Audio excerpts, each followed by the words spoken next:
So when you get off the ship in Maui, you'll come through this area.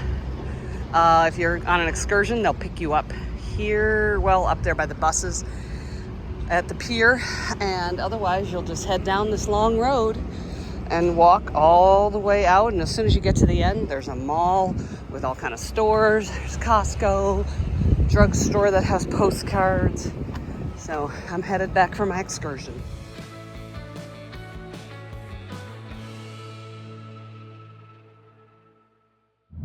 Got some ginger plants, and shell ginger. Oh, some papayas. Anaconia. Wild coffee. Also, Nelly, a lot of guava, yellow guava. Oh, and at the top of the parking lot, we got the leaky. I mean, the restroom. They're porta potty. So if that don't agree with you, the one in the back of the bus is available. So one walking trail, it just goes straight up.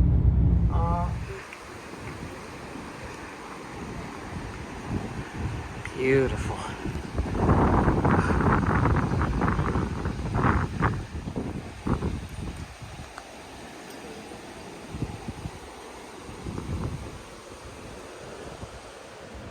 Well, I made it, and there it is, the Needle Mountain. Whew, that was quite a climb. Whew.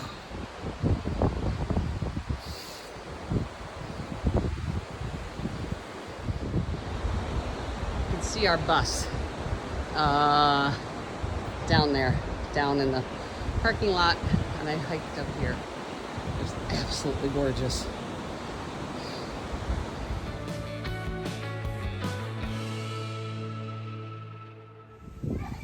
So we are at the plantation.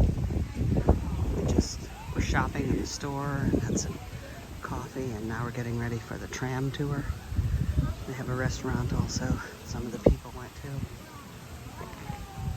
And we're gonna see the rest of the plantation where they grow all the delicious things. So just make sure to stay seated while the tram is ready. And you might have noticed it's a little windy today. So please make sure that we have really good holds on anything loose, hats, bags, things like that, as this tram cannot really drive backwards to pick anything up. But to start off our tour, first up to my right, we have our kalo field. Kalo meaning in Hawaiian. So it's all of these plants with those big heart-shaped leaves growing at the tops of them. And kalo is super important in Hawaiian culture. It's a canoe crop.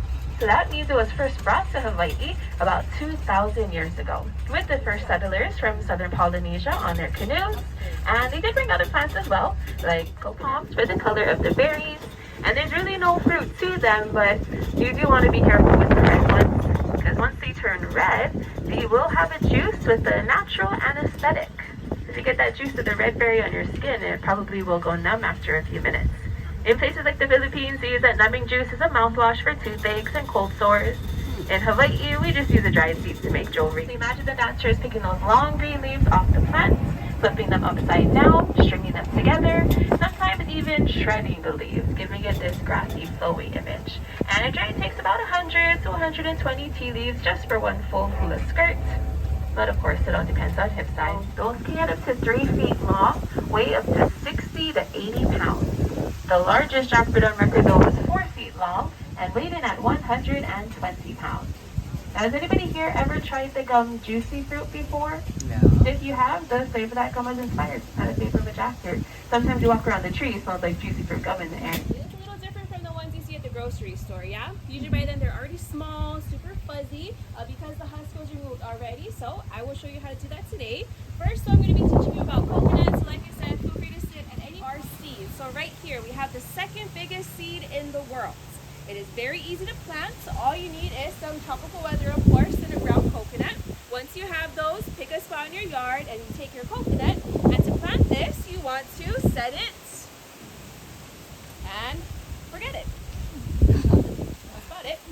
And a few months of doing nothing to this, you get these little plants. So you find these sprouting in the bushes all the time. You haven't watered them, dug a hole to plant them or anything. They have everything to start a tree right here inside of the husk itself. Once the roots start to push out the ground or planted in a hole. Either one's fine. But in just 6 to 12 more years, we'll get some coconuts. Oh, So, 6 to 12 yeah, the hardest part is waiting, of course. We're going to be rewarded eventually because when this fruits, we will get about 100 coconuts every year off of it. So pretty fair trade-off for our patients. Now to husk open up a coconut, you want to start husking more from the top or this front end, which we call the pico. And that way, this husk should open up, kind of like a flower will bloom open. And if the wind picks up, feel free to start moving if it starts getting in your eyes, please. But at this ground stage, the shell of the seed on the inside, it is fully formed. So with this pickaxe, I'm pretty much just bouncing right around the shell. It doesn't do anything to it. It's kind of like a very hard wood at this stage. If you ever get something pointy, like a screwdriver or ice pick, and you start poking at the face, you'll know that you're poking at the eyes because it's gonna puncture or stick, and that's about it. It doesn't go all the way through. The eyes are always a very hard part of the coconut. Now, if you poke in the mouth, you know it's the mouth because it should go in with very little peppers. Oh. Yeah, so this mouth is actually where the whole tree is going to start to grow out of the coconut, just like those ones in the front. So the mouth is always softer than the eyes. It also means it's where bugs can make their way in. So please make sure we're checking our coconuts before opening them. Yeah, so this liquid coming straight out, this is coconut water. You can drink at any stage of the coconut, but remember that the younger green and yellow ones have more water than the brown ones do. The younger coconut water, that's what we buy from the stores to drink, yeah? It's gonna be clear, sweeter, super hydrating. You can still drink this water from the brown coconut, but keep in mind it's been sitting in here now for almost a year. So this water is, by this point, it's fermented, cloudy, kind of sour. It's not really hydrating, but it is a great natural laxative. Get your hammer, lava rock, or sidewalk even. Go to the middle of your line, and if you hit just to the side, it should crack in usually less than a minute. So here we go. Hey, maybe 2 cracks. How about that? So once you see that crack, keep following it around between the 3 lines. Just hold it at an angle so you don't pinch your hands out, and eventually, it should pop right open. Beautiful. Now don't worry, guys, don't work out at all. It doesn't take a lot of muscle when you find the right spot. But when you get it open, this is what you want to find. Yeah, some bright white meat. There's no sliminess. It kind of tastes like a sweet almond fresh off the shell. I don't know though if anybody here has tried removing the meat from a brown coconut before. I have some fun stories. Yeah. Don't use your nice silverware. You don't want to break those butter knives in half because this is super hard. It's very stuck to the shell. In the old days, people would find seashells, scrape at this for hours. This will like turn like straight black, so we'll get. She said to freeze it, and it'll pop right out. Otherwise, you can't get it out. It's stuck. But mash it up, and then some water and scrubbing with the. Yeah, she opened it. There's the husk. She cracked it open. We're starting a garden. Poured out good for mulch. water. There's a lot of moisture. Yes. Yes. Wow, that's cool. Okay, so I'm gonna squeeze, and then it just smells just like Fruit Loops.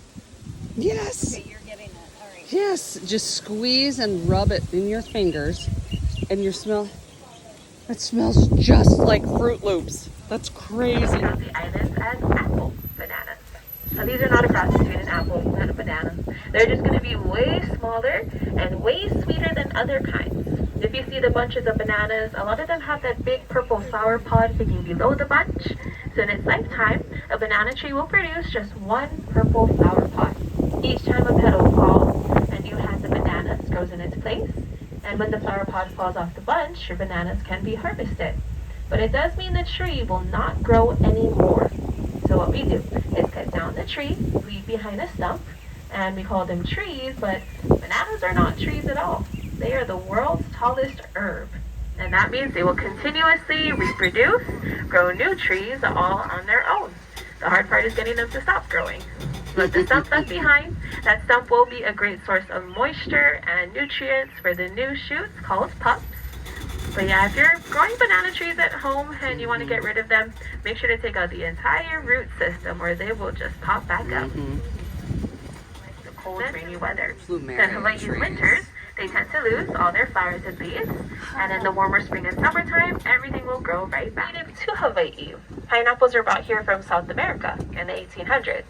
And if you've ever tried what's called Hawaiian pizza, you know, the ham and pineapple, that was invented in Canada by a Greek man, so no ties to Hawaii at all. I think each tree right now has maybe one avocado each. We grow 4 different kinds though, so we have the Haas, Charwil, Green Gold, and Hulaman variety. A lot of mangoes growing at the top of this one. Now we're still in between seasons, so not too many trees are fruiting just yet.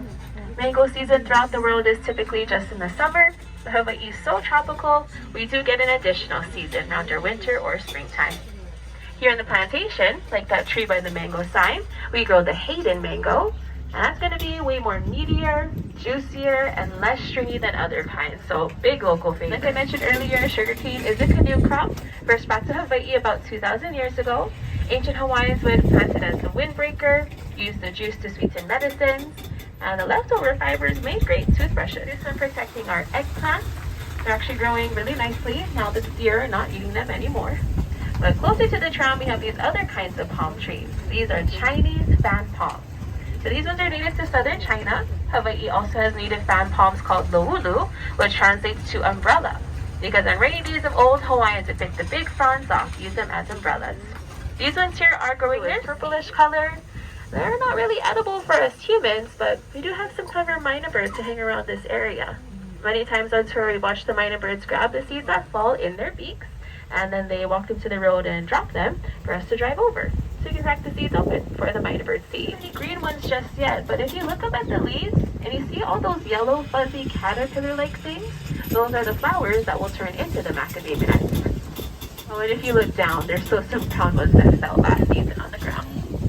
Macadamia trees are brought to Hawaii from Australia in 1881. We've got about 200 of the trees growing here, but we don't harvest them. They're just for shade.